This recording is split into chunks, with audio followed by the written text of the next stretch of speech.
رب العالمين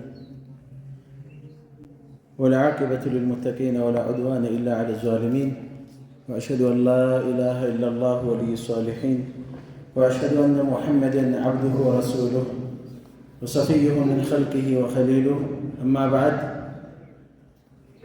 معاشر الأحبة طبتم وطاب ممشاكم وتبوأتم من الجنة منزلا أسأل الله لي ولكم الجنة وبعد السلام عليكم ورحمة الله وبركاته إن شاء الله بعدون دقيقة سلا ملكام سنة مقبار حسن الخلق إنما لكتالن إنهالن ملكام سنة مقبار بشريعة من أهل بوتان دالو يتروس أباي بالبيت مهون من أهل الله زند نبي زند عليه الصلاة والسلام توداجنا تمراج عندما يدرك بالله فقاد لما يتمكرالن ملكام سنة مقبار من دنو إلى اللو علموج حسن الخلق في الاصطلاح شريعوي ترقاميو من دنو طلاقة الوجه فتن فقق مادرق وبذل المعروف ملكام النجر مسأت نياغار يلن ملكام النجر لليلا وكال مسأت وكف الآذى سوتشن كما شجر مقوتر ይሄ ጠቅላይ የሆነ ትርጓሜው ነው ጠላቀቱል ወጅህ ፊትን ፈገግ ማድረግ ለወንድም ለአኺራ ወንድሜ ፊቱን ፈገግ አድርጌ መቀበሌ ይሄ ራሱ የሥነ ምግባር ምልክት ነው ፊትን ኮሶ አድርጎ ጀሃነም ፊት አድርጎ ሰውን የሚቀበል ሰው አለ አላህ ነጃ ይበለን ከዛ ወበዝሉል ማዕሩፍ መልካምን ለሰው መስጠት እኔ ጋር ያለው ዒልም ከሆነ ገንዘብ ከሆነ ሌላም ነገር ከሆነ ያለኝን ነገር ለሌላ ሰው መስጠት ይሄ መልካም ስነ ምግባር ይባላል ምሰጠው ነገር ከሌለኝ ደግሞ ቢያንስ ወከፉል አዛ ሰዎች ላይ የማደርሰውን አዛ ሙሲባን መቆጠብ ሰዎችን አለማስቸገር ሰዎችን አለመበደል ይሄ ራሱ አንድ የመልካም ስነ ምግባር ማረጋገጫ ነው ስለ ስነ ምግባር በተመለከተ ቁርአን የተናገረውን በተወሰነ መልኩ እንዳስሳለን ቁርአን ላይ አላህ ነብዩን አለይሂ ሰላቱ ሰላም ወደዚህ ምድር ላይ ነብይ አድርጎ ሲልካቸው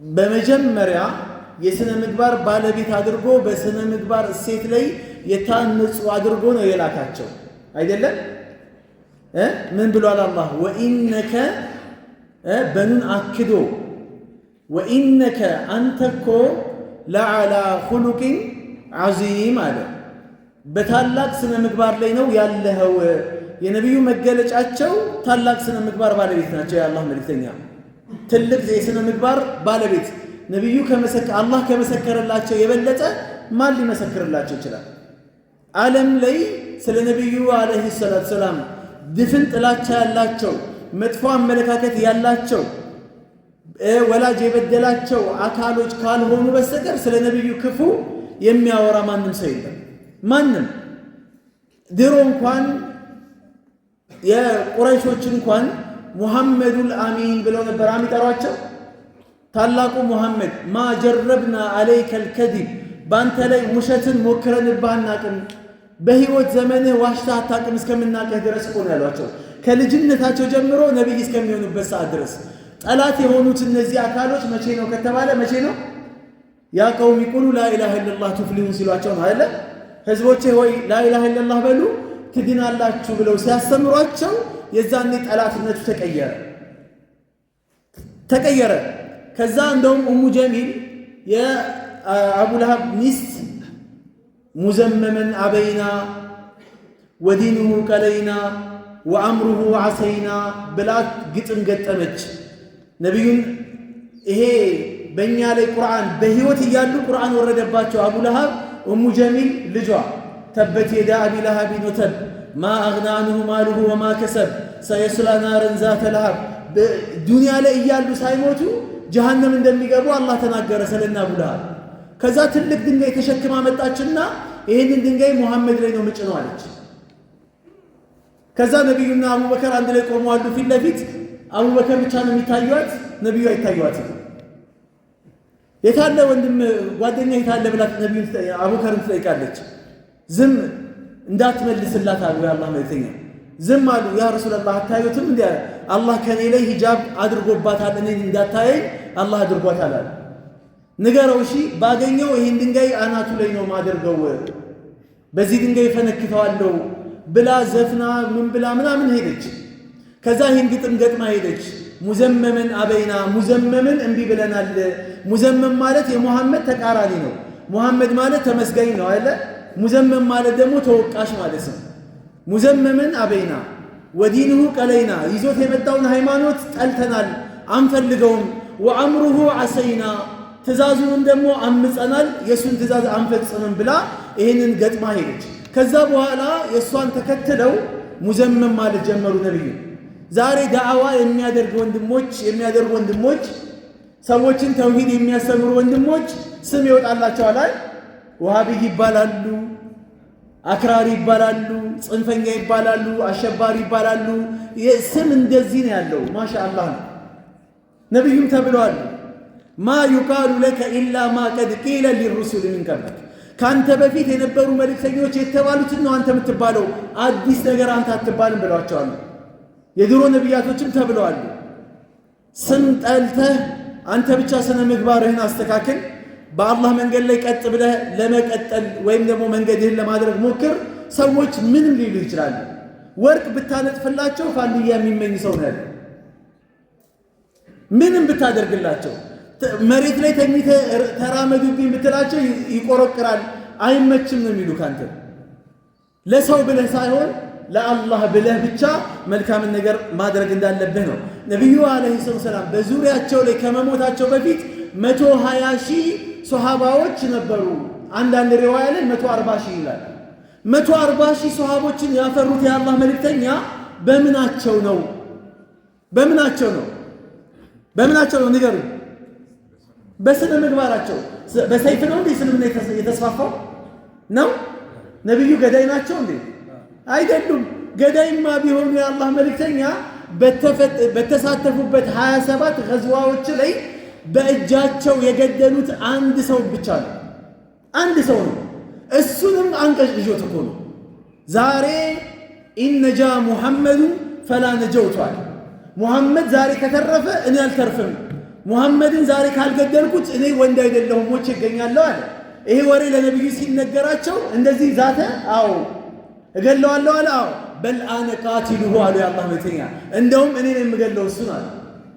ይሄ ሰውዬ ነብዩ እገለዋለሁ ብሏል ሲባል ወረርሽኝ ያዘው፣ በቃ ትኩሳት ያዘው፣ ወባ ያዘው። ምክንያቱም የአላህ መልእክተኛ የማይፈጽሙትን ነገር አይናገሩማ። ጨነቀው። የጦር ልብስ ከላይ ጀምሮ እስከ ጥፍሩ ድረስ እግር ጥፍሩ ድረስ የጦር ብረት ልብስ ለብሶ ነው የወጣው እዛ ዘመቻ ላይ እና ኃይለኛ ፈረስ ይዟል፣ ሰይፍ ረጅም ሰይፍ ይዟል፣ ቀስት ይዟል። እየበረረ ወደ ነብዩ ጋር መጣ። ሶሃቦች ለነብዩ ከለላ እያደረጉ አዩት። ይሄ ሰውዬ ሲመጣ እየበረረ ሲመጣ ቀስቱን ሊመታ ከሆነ ነብዩ ከዛ ሶሃቦች ከለላ ሲያደርጉ خلو سبيله አሉ የአላህ መልእክተኛ። ልቀቁለት፣ መንገዱን ክፈቱለት አሉ። ጀግና እኮ ናቸው የአላህ መልእክተኛ። ክፈቱለት አሉ። ከፈቱለት። ቀጥታ መጣ ሰውዬው። የአላህ መልእክተኛ እጃቸው ላይ ቀስት ነበረችና ቢስሚላህ ብለው ያችን ቀስት ሲወረውሩ እዚች ጋር ሙሉ ልብስ ነው ብረት የለበሰው አይደል? እዚች ጋር መቆለፊያ ነገር ነበረች የብረት ልብሱ ማለት። በዛች ጫር ነው ያደረገው ነው ያለው። አልገባም ራሱ ቀስቱ ጫር ያደረገው ወደቀ ከፈረሱ ላይ። ሙሐመድ ገደለኝ አለ። ገና ሳይሞት እኮ ነው ሙሐመድ ገደለኝ። ሙሐመድ እንኳን ቀስ ወርውሮብኝ ይቅርና እንኳን እንደዚህ ጨርፎኝ ይቅርና ለው በሰቀኒ በእኔ ላይ ቢተፋብኝ ሙሐመድ ምራቁ ራሱ ይገላል አለ። መጀመሪያ ማን ተንቀሽቀሻለ? ይሄ ነው በቃ። ከዛ በኋላ ተንፈራፍሮ ምን ብሎ ሞተ። የአላህ መልእክተኛ በእጃቸው እንኳን ሰው ገለው ይቅርና በእጃቸው እንስሳም ይሁን ሰውም ይሁን ሕፃንም ይሁን ትልቅም ይሁን በእጃቸው ሰው መተው እንኳን አያውቁም። ከመጨበጥ ከመሳም የየቲሞችን ጭንቅላት ከማሻሸት የዘለለ ሌላ ነገር የላቸው።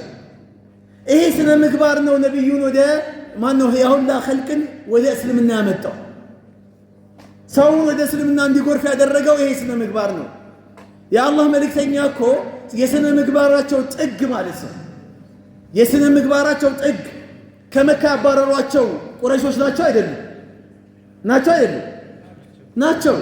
አቡ ጀህል በሉት፣ ኡትባ በሉት፣ ሸይባ በሉት፣ አቡ ሱፊያን ከመስለሙ በፊት አቡ ለሃብ፣ እንደገና ሌሎችም እነ ኡበይ ኢብኑ ኸለፍ፣ ሌሎችም በርካታ ሰሃቦች በየመንገዱ እየዞሩ ይሄ እብድ ነው እንዳትሰሙት እያሉ በተቀመጡበት ሲቀመጡ ሱጁድ ሲያደርጉ እንግዲህ ልጅ ላያቸው ላይ እየጫኑባቸው ቤታቸው ድረስ ቆሻሻ ሰገራ ቤታቸው ላይ እየወረወሩባቸው የአላህ መልእክተኛ ላይ መቀመጫ እስከ አሳጧቸው። አቡ ጀህል መጥቶ ሙሐመድ ሱጁድ የሚያደርግ ከሆነ ሰላት የሚሰግድ ከሆነ እኔ ወንድ አይደለሁም እያለ የሚሰግዱበት ቦታ እየዞረ እላያቸው ላይ ፈርስ ይደፋባቸው ነበር፣ ቆሻሻ ይደፋባቸው ነበር ጭንቅላታቸው ላይ። መረራቸው የአላህ መልእክተኛ ሰብር ማድረግ እስከሚያቅታቸው ድረስ የሰብራቸው ጥግ ከአቅም በላይ ሆነባቸው። የሆነ ሰዓት ላይ አቡ ጀህልን ያዙትና እንደዚህ ትከሻውን ይዘው ነቀነቁት። አውላ ለከ ፈአውላ ሱመ አውላ ለከ ፈአውላ አሉት። አይበቃህም ወይ አንተ አቡ ጀህል አሉ። ወየውልህ አሁን ደግሜ እነግርሃለሁ ወየውልህ አሉ የአላህ መልእክተኛ። የዛኔ አቡበከር ሲዲቅ አቡ ጀህልን ከነቢዩ ላይ ገፍትሮ ወደዛ ወረወረው። አቡበከር ለነቢዩ ዲፋ አድርጎ ተከላክሎ ጠዋት ከሱብህ በኋላ የመቱት ከመግሪብ በኋላ ነው ራሱን ያወቀው። የአላህ መልእክተኛ ይሁላ ነገር ሲያደርጓቸው ማንንም አልተበቀሉ። ማንንም ሚስታቸው ላይ አይሻን በዝሙት አላወሩባትም እንዴ? የሙናፊቆች መሪ የሆነው አብደላህ ኢብኑ ኡበይ ኢብኑ ሰሉል ዝሙት ሰርታለች ብሎ እኮ መዲና ላይ ከጫፍ እስከ ጫፍ ወሬ ተወርቷል። የነቢዩ ሚስት በዝሙት ተጠርጥራ ማለት ነው። አንተ ሚስትህን በዝሙት ሰው ቢጠረጥርብህ ዝም ትለዋለህ? ነቢዩ ያልሆኑት ነገር የለም፣ ያላሰቃዩዋቸው ነገር የለም፣ ያላንገላቷቸው ነገር የለም። አድምተዋቸዋል። ክራንቻ ጥርሳቸው 4 ጥርስ ከላይ 2 ከታች 2 ክራንቻ ጥርሳቸው ተሰብሯል። ጉልበታቸው የአላህ መልእክተኛ ደምቷል። ጭንቅላታቸው ደምቶ እላያቸው ላብ ምንድነው በደም እስከሚርስ ድረስ ሰውነታቸው ደም በደም ሆነዋል። ከይፈ ዩፍሊሁ ቀውሙን ሸጀ ረእሰ ነቢይህም፣ እንዴት ሰዎች ይተርፋሉ፣ እንዴት ይድናሉ የነቢያቸውን ደም ጭንቅላት አቁስለዋል። የአላህ መልእክተኛ አላህ ቁርአን አወረደ። ለይሰ ለከ ሚነል አምሪ ሸይኡን፣ ምን አገባህ አላቸው ነቢዩ። ከፈለኩ አፉላቸዋለሁ፣ ከፈለኩ ቀጣቸዋለሁኝ። ሱብሓነላህ። ይህ ሁላ ሙሲባ ደርሶባቸው ጣኢፍ እስቲ ልሂድ ብለው መካ አላስቀምጥ ሲሏቸው ሰዎችን ወደ ሀበሻ እኛ ሀገር ላኳቸው። ሰሃቦችን ሂዱ አሉ። እኛ ሀገር የሚሄደው ከመጣ በኋላ እሳቸው የተወሰነውን ሰሃባ ይዘው ከአቡበከር ጋር ወዴት ሄዱ? ጣኢፍ የጠበቃቸው ምንድን ነው? 1 ወር ጣኢፍ አሳልፈዋሉ። ጣኢፍን ምናልባት ጥገኝነት ብለው ሲጠይቁ እዛ የእብድ ካምፕ አለ። እብዶች ምንድነው አእምሮ የሚያማቸው አካሎች ምንድነው የሚታከሙበት። ያንን ካምፕ ለቀቁባቸው። እብድ ፈተው ለቀቁባቸው። ነብዩ ደብድቡ ብለው ነብዩ ህፃናቶችን ሰብስበው ድንጋይ ሲይዘው ቀጥቅጡት፣ ውገሩት፣ ይህን ሰውዬ ውሸታም ሰውዬ ብለው ነብዩን አስደበደቧቸው። የአላህ መልእክተኛ ከመደብደባቸው የተነሳ ራሳቸውን ስተው ወድቀው የት እንዳሉ እስከማያውቁ ድረስ እኚህ ነቢይ አለይሂ ሰላቱ ሰላም ሰዎች መጡና ጅብሪል መጣ ወዲያውኑ። አንተ ጅብሪል ሆይ ሃዳ መለኩን ጂባል፣ ይሄ የተራራ መላኢካ ነው ብሎ የተራራ መላኢካን ይዞት መጣ። ሙሩሁ ማሲት፣ የፈለከውን እዘዘው። የተራራው መላኢካ መጣ። ጅብሪል አገናኝቷቸው ሄደ። ጅብሪል የተራራው መላኢካ አንተ ሙሐመድ ሆይ እነዚህ ሰዎች የሚኖሩት በሁለት ተራራ መሃል ላይ ነው። ላጣብቅልህ ወይ እንደዚህ አሰቃይተው ካንገላተውት ላጣብቅልህ ወይ ልጨርስልህ ወይ አላህ ልኮኝ ነው የመጣሁት አለ። ላ አሉ የአላህ መልእክተኛ በፍጹም አሉ። አርጁ አን ዩኽሪጀ አላሁ ሚን አስላቢሂም ዙርየተ፣ ከጀርባዎቻቸው እነሱ ጠማማ ቢሆን እንኳን እነሱ መንገድ የሳቱ እንኳን ቢሆን ከልጆቻቸው እነሱ ከሚወልዱት ልጆች ተስፋ አደርጋለሁኝ አሉ። ተስፋ አደርጋለሁኝ አሉ። አያችሁ የአላህ መልእክተኛ አርቀው ነው የሚያስበው። ይሄ ትውልድ ቢበላሽ ስለ ቀጣይ ትውልድ ትጨነቃለህ። ታዲያ አላህ አሳፈራቸው እንዴ? አሳፈራቸው እንዴ? ወሊድ ኢብኑ ዑትባ፣ ወሊድ ኢብኑ ሙጊራ ቁርአን የወረደበት ዘርኒ ወመን ኸለቅቱ ወሂዳ ወጀዐልቱ ለሁ ማለን መምዱዳ ወበኒነ ሽሁዳ ወመሀቱ ለሁ ተምሂዳ ሱመ የጥመዑ አን አዚድ ብሎ አላህ ቁርአን ያወረደው ወሊድ ብን ሙጊራ። ታዲያ ወሊድ ጠማማ ነው። አላህ ከልጆቹ ተስፋ አደርጋለሁ አላሉ ነብዩ? የወሊድ ልጅ ማን ነው? ማን ነው? ንገሩኛ። ኻሊድ ብን ወሊድ። ኻሊድ ብን ወሊድ ከዚህ ጠማማ ሰው ወጣ። ኻሊድ ብን ወሊድ ነብዩን አጥቅቷል። ከነብዩነት በፊት ማን ነው? እስልምናን ከመቀበሉ በፊት እስልምናን ከተቀበለ በኋላ 100 ዘመቻዎችን አድርጓል። ኢስላም የበላይ የሆነው ኻሊድ ጦር መምራት ከጀመረ በኋላ ነው የባሰው ማለት ነው። 100 ዘመቻ መርቷል። ሰይፉላህ አልመስሉል የሰላች የሆነ የአላህ ሰይፍ የተባለ ምርጥ ሰው አላህ ከሞተ ነገር ሕያውን ያወጣል አይደል? يخرج الحي من الميت ويخرج الميت من الحي الله ነው የአላህ ስራ። አቡ ጀህል የነብዩ ዋነኛ ቀንደኛ ጠላታቸው አቡ ጀህል ጠመመ። አቡ ጀህል ለሂዳያ አልተመራም። ማን ሰጣቸው ለነብዩ? ኢክሪማ ኢብኑ አቡ ጀህል። የአቡ ጀህል ልጅ ኢክሪማ ሱሐባ ነው። አሁን ኢክሪማ ይመጣል ተውበት አድርጎ ሙሃጅር ሆኖ ይመጣል። ላ ቱዐይሩሁ ቢአቢሂ በአባቱ ኢክሪማ እንዳታነውሩት አሉ የአላህ መልእክተኛ። ሱብሓነላህ። ኢክሪማ የአቡ ጀህል ልጅ። አቡ ሱፊያን ዋና ከሚባሉት ውስጥ ነው። አቡ ሱፊያን በስተመጨረሻ እስልምናን ተቀበለ። ነቢዩን እሁድ ላይ እንደዛ እንዲሰቃዩ ያደረገው እሁድ ላይ የነበሩትን ሙሽሪኮች ጦር እየመራ የመጣው አቡ ሱፊያን ነበርኩ። እስልምናን ተቀበለ። አላህ ጣጣለው እንዴ! ሱብሃንአላህ። ሂንድ ቢንት ዑትባ ሐምዛን ያስገደለችው እሷ ነች እኮ። እሁድ ዘመቻ ላይ ሐምዛን አስገድላ በማን የተገደለው? በወህሺ አይደል? የወህሺ የሷ ባሪያ ነበር። ሐምዛን ፈልገ ዛሬ የምትገልልኝ ከሆነ ለምንድን ነው ይሄን ያለችው? የበድር ዘመቻ ላይ አባቷንና ወንድሟን ሐምዛ ገሏቸው ነበር። እሱን ለመበቀል ብላ ማንን ጠራችሁ? ወህሺን። ይሄ ሐምዛን አፈንፍነ አግኝተ ከገደልከው ነጃ ትወጣለህ፣ ከባርነት ሰላም ትሆናለህ አለችው። መርሐባ አለ። እሱም ብቻ ነው የምጠብቀው አለ። ብጠብቀው ሀያልነቱ አንበሳነቱ ሐምዛ ያስፈራል አለ። ማንም ካፊር አጠገቡ ማንም ጠላት አይጠጋውም። ይመጣል አንገቱን ነው ይመጣል አንገቱን። የሆነ ሰዓት አመቻችቼ ጠበቅኩና መታውት አለ። በቀስት ወይም በጦር ገደልኩት ሐምዛን አለ። አረካችም ሂንድ ቅደደው አለችኝ። ሰውነቱን አለ ቀደድኩት አለ። ሐምዛ ሰውነቱ ተቀዶ ጉበቱን አውጣና ስጠኝ አለች። ጉበቱን አውጥቼ ሰጠዋታል። ጉበቱን አኝካ መዋጥ አቃታትና ተፋችው። ሐምዛ አሰዱላህ የአላህ አንበሳ። አያችሁ ለኢስላም ምን ያህል መስዋዕት እንደተከፈለ። ይሄ ሁላ ነገር አድርገዋቸዋል። ነብዩ አሰቃይተዋቸዋል። ሐምዛ ወንድማቸው ነው፣ አጎታቸው ነው። ሐምዛ ሲሞት የአላህ መልእክተኛ በጣም ነው መሪር የሆነ ሐዘን ያዘኑት።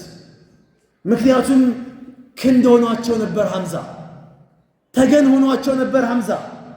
አቡ ጀህል እኮ ነብዩን ሲያሰቃያቸው ሐምዛ እኮ ነው መጥቶ በጥፊ ብሎ አቡ ጀህል ሐምዛን እስልምና ሳይቀበል እኮ ነው። የወንድሜን ልጅ ታሰቃየዋለህ፣ ታንገላተዋለህ፣ እናትህ ወልደሃለች፣ እስቲ እኔን አድርገኝ አለች። እንደውም ከዛሬ ሰዓት ጀምሮ እኔም በሙሐመድ መንገድ ላይ ተከትያለሁ፣ እስልምናን ተቀብያለሁ፣ ወንድ ኮንክ አቁመኝ አለ። ማን ይናገረው ሐምዛ? በሶስቱ ቀን ደግሞ ከሶስት ቀን በኋላ ማንን አመጣላቸው? ዑመርን ጨመረላቸው። አላህ ዱዓ እያደረጉ እኮ ነው የአላህ መልእክተኛ። አላሁመ አዕዘ ልእስላመ ቢአሐቢ ኢለይካ ሚን ረጁለይን፣ ከሁለቱ ወንዶች አንተ ጋር ተወዳጅ በሆነው እስልምናን አልቀው የበላይ አድርገዋል። በዑመር ወይም በአቡ ጀህል። አላህ ለማን ወፈቀ? ለዑመር። ከዛ የአላህ መልእክተኛ ተሰደው መካን ለቀው እኔ ወድሻለሁ መካ ሆይ ህዝቦችሽ ባያስወጡ ኖሮ እኔ ጥዬሽ አልወጣም አሉ። ንብረታቸውን ትተው የአላህ ሷሃባ ንብረቱን ትቶ ምን ብለው መካን ለቀው መዲና መኖር ጀመሩ። 10 ዓመት ከቆዩ በኋላ ድጋሚ ጦራቸውን አሰልፈው ምን ብለው መካ ተመልሰው መጡ። መካን ተቆጣጠሩ። የአላህ መልእክተኛ መካን ተቆጣጠሩ። በታችኛው ኻሊድ ኢብኑ ወሊድ፣ በላይኛው ነብዩ አለይሂ ሰላም ሰይፍ ይዘው ገቡ። ማንም ሰው ዛሬ የዛኔ ነው አቡ ሱፊያን የሰለመው። ዛሬ ቤቱ ዘግቶ የተቀመጠ ሰው ሰላም ነው። አቡ ሱፊያን ቤት የገባ ሰው ሰላም ነው። ከአባ ጋር የተጠጋ ሰው ሰላም ነው። ከዚህ ውጭ ያለ ሰው ግን እንፋለመዋለን አሉ የአላህ መልእክተኛ። ማንም ሰው ማን እንትን ይበላቸው፣ ማን ይዳፈራቸው? የዛኔ ነው አላህ መካን ሙሉ በሙሉ በቁጥጥራቸው ስር አደረጉ። በቁጥጥራቸው ስር አድርገው እዩ መፈልጋት ቦታ እዚች ጋር ነች። በቁጥጥራቸው ስር ካደረጉ በኋላ ከአባ ውስጥ 360 ጣዖቶች ነበሩ። በከዘራቸው የአላህ መልእክተኛ እንዲህ እየመቱ ጣዖቶቻቸውን ወቁል ጃአል ሐቅ ወዘሀቀል ባጢል ኢነል ባጢለ ካነ ዘሁቃ፣ ሐቅ መጣ ባጢል ተወገደ። ሁልጊዜ ባጢል ውሸት ሐቅ ሲመጣ ይንኮታኮታል እያሉ 360 ጣዖትን ገረሰሱ። ከዓባን ንጹህ አደረጉ። አላህም ቁርአን አወረደ። ያ አዩሃ አለዚነ አመኑ ኢነመል ሙሽሪኩነ ነጀሱን ፈላ የቅረቡ ልመስጂድ አልሐራመ ባዕደ አሚሂም ሃዛ። እነዚህ ሙሽሪኮች ነጃሳዎች ናቸው፣ ቆሻሻዎች ናቸው። ከዛሬዋ ዕለት በኋላ መስጂድ አልሐራም እንዳይረግጡ እስከ የውመል ቂያማ ድረስ ተከልክለዋል፣ ታግደዋል አለ አላህ። ይኸው እስካሁን ድረስ አይረግጡ። አያችሁ። ከዛ ድል አድርገው በቁጥጥራቸው ስር የሚማረከው ተማርከው፣ የሚገደለው ተገድሎ፣ ያመለጠው አምልጦ አብዛኛ የቁረይሽ ሹማምንቶች እጃቸው ስር ገቡ። የነቢዩ አለይሂ ሰላም እጃቸው ስር ምንድነው የምናደርገው? እኛ ብንሆን ያደሙንን ያሰቃዩንን ብዙ ስቃይና መከራ ከሀገር መሰደድ ድረስ በቤተሰብ ላይ ያሁላ ቅድም የነገርኳችሁ ግፍና መከራን ከሰሃቦቻቸው ጋር ለያይቷቸዋል። የለመዱትን አየር ንብረታቸውን ጥለው እንዲሄዱ አድርገዋቸዋል። አሁን ግን በቁጥጥራቸው ስር ገቡ እና የተወሰኑ ሰሃቦች አልየውሙ የውሙል መልሐማ ይላል። የዛሬ ቀንማ የበቀል ቀን ነው አሉ ነቢዩ አለይሂ ሰላም። ላ አልየውሙ በል አልየውሙ የውሙል መርሐማ አሉ የአላህ መልእክተኛ። የዛሬ ቀንማ የእዝነት ቀን ነው አሉ የአላህ መልእክተኛ። ትሰልማላችሁ አሏቸው። የታገቱትን እኮ ትሰልማላችሁ? አንሰልም። ነፃ ምርጫ። ትሰልማላችሁ? አንሰልም። ከዛ ምን ማደርጋችሁ ይመስላችኋል አሉ የአላህ መልእክተኛ። የበደለ ሰውዬ በእጅህ ቁጥጥር ሲገባ ምን ያስባል እሱ? በቀል ነው የሚያስበው ማንኛውም ሰው። እናቱን የገደልክበት ሰውዬ ዛሬ በእጁ ስር ገባክ፣ ዝም ይልሃል? ይተዋሃል? ነቢዩ ይዘዋቸው በቁጥጥራቸው ስር ነው ያሉት። ምን ማደርጋችሁ ይመስላችኋል አሏቸው። አንተ ኸይሩና ወብኑ ኸይሩና አሉ። አንተ ምርጣችን የምርጣችን ዘርነ አንተ እኮ ማለት ምናምን አሏቸው። ሙዘመም ሲሏቸው የነበሩ ሲያሰቃዩቸው የነበሩ ሰዎች ዛሬ ላለመገደል ብለው ያዙን ልቀቁን ማለት ጀመሩ። ከዛ አላህ መልእክተኛ አትሰልሙም? አዎ አንሰልም። ሂዱ አሏቸው። ኢዝሃቡ ፈአንቱም ጡለቃ፣ ሂዱ ነፃ ናችሁ አሏቸው። ሱብሃንአላህ። ማንም ሰው ዛሬ የምንበቀለው ሰው ማንም ሰው የለም፣ ነፃ ናችሁ አለ አላህ። ቁርአን አወረደ። ኢዛ ጃአ ነስሩላሂ ወልፈትህ፣ የአላህ እርዳታና ፈትሁ መካ የመጣ ጊዜ ወረአይተ ናሰ የድኹሉነ ፊ ዲኒላሂ አፍዋጃ፣ ሰዎችን ታያቸዋለህ ወደ እስልምና ፈውጀን ማለት ነው። ጀማ ሆነው እስልምናን ሲቀበሉ ወደ ሐረም ሲገቡ ታያቸዋለህ። የድኹሉነ ፊ ዲኒላሂ አፍዋጃ። ታዲያ ምን አድርገ ይዛኔ ያዙን ልቀቁ ምናምን ኃይሎ ጋር ጨፍራላቸው እንዴ? አይደለም። ኒዕማ ያገኘ ሰው ማድረግ ያለበትን አላህ ተናገረ። ምን አለ? ከዛ የድኹሉነ ፊ ዲኒላሂ አፍዋጃ። ከዛ ፈሰቢሕ ቢሐምዲ ረቢከ ወስተግፊሩሁ፣ አላህን አመስግን፣ አጥረው፣ አላህን ይቅርታ ማህርታ ጠይቀው። ኢነሁ ካነ ተዋባ፣ ተውበት ተቀባይ ነው አላህ። ሙእሚን የሆነ ሰው ሲደሰት ስጁድ ያደርጋል፣ አልሐምዱሊላህ ይላል። ጮቤ መርገጥ አይደለም፣ ኢስራፍ ማድረግ አይደለም፣ አላህን ማመፅ አይደለም። ይብስ ወደ አላህ መጠጋት ሰው። የመጨረሻ አንድ ነገር እናገርና ጨርሳለሁ። እኚህ ናቸው የኛ ነቢይ። እሺ እኚህ ነቢያችን ስለሆነ አትኮሩም እንዴ? አትኮሩም እንዴ? በቀልን አይደለም ያስተማሩን፣ ጥላቻን አይደለም ያስተማሩን። የአላህ መልእክተኛ መጥፎነትን አይደለም ያስተማሩን፣ ይቅር ባይነትን ከመቻል ጋር እኮ ነው። ከመቻል ጋር ይቅር ባይነትን ያስተማሩን የአላህ መልእክተኛ። ለጠላቶቻቸው ይቅር የሚሉ ነቢይ ናቸው። ይህንን ይቅርታቸውን አይተው ነው በጀማ ሆነው እስልምናን የተቀበሉት እኮ። አቡ ሱፊያን ብዙ ሀገራቶችን ለመጎብኘት በቅቻለሁ። በንግድም በተለያየ የተለያዩ ንጉሶችን አግኝቻለሁኝ አለ። ከተለያዩ ንጉሶች ጋር ግንኙነት አድርጌያለሁኝ አለ። ኪስራን፣ ቀይሰርን፣ ሌሎችንም አግኝቻለሁኝ አለ። ወላሂ ህዝቦቻቸው ያከብሯቸዋል፣ ህዝቦቻቸው ያጎበድዱላቸዋል። ማ ረአይቱ አስሓብ ሙሐመድ የነቢዩን ባልደረቦችን ግን አይቼ አላቅም። የነቢዩን ባልደረቦች አይቼ አላቅም። ሙሐመድን የሚያልቁትን የሚወዱትን ያህል ማንም አካል መሪውን ሲወድ አይቼ አላቅም። ሌሎች መሪዎቻቸውን የሚያከብሩት ግዳቸው ስለሆነ ነው፣ ወደዋቸው አይደለም። መከተል ግድ ስለሆነ ዝቅ ማለት ግድ ስለሆነ ነው። ገባችሁ? ካልሆነ ይገቧታል። የነቢዩ ባልደረቦች ግን በፍቅርና በውዴታ ላይ የተመሰረተ ውዴታ ነው አለና አቡ ሱፊያን ያየውን ነገር ሲናገር የነቢዩ ፍቅር የነቢዩ ሰሃቦች ለነቢዩ ያላቸውን ፍቅር ሲናገር ማ ተነኸመ ኑኻመተ ምራቅን ንፍጥ አክታን አይተፋም፣ ምራቅን አይተፋም፣ ኡዱ አያደርግም። ሰሃባዎች ይገዳደላሉ እሱን ለማግኘት ካላቸው ክብር የተነሳ አንድ ትእዛዝ ካዘዘ ያህን ትእዛዝ ለመፈጸም የማይገቡበት ነገር የለም። የእሳቸው ተከታይ አላህ አድርገን፣ የጥሩ ስነ ምግባር ባለቤቶች አላህ አድርገን፣ በጥሩ ስነ ምግባር ሰዎችን የምንጠራ ምንሰብክ አላህ አድርገን። እኛ እንደሆነ ባህር የለንም። ሰዎች በዚህ ዘመን ላይ እኛን አይተው ሳይሆን እስልምናን አይተው ነው እንጂ ወደ እስልምና የሚገቡት። እንደኛማ ቢሆን የብዙ መንገድን ሰዎች እስልምና እንዳይቀበሉ እንቅፋት ነበር የምንሆነው። ግን የስነ ምግባር ባለቤት አላህ አድርገን። ይሄ ስነ ምግባር ትልቅ ቦታ ነው ያለው። አላህ ካለ ሳምንት ደግሞ የቀረውን ለማየት እንሞክራለን። እስከዛው ድረስ አላህ የተግባር ሰዎች አላህ አድርገን። هذا وصلى الله على سيدنا محمد واخر دعوانا الحمد لله رب العالمين وبالله توفيق والسلام عليكم ورحمة الله وبركاته.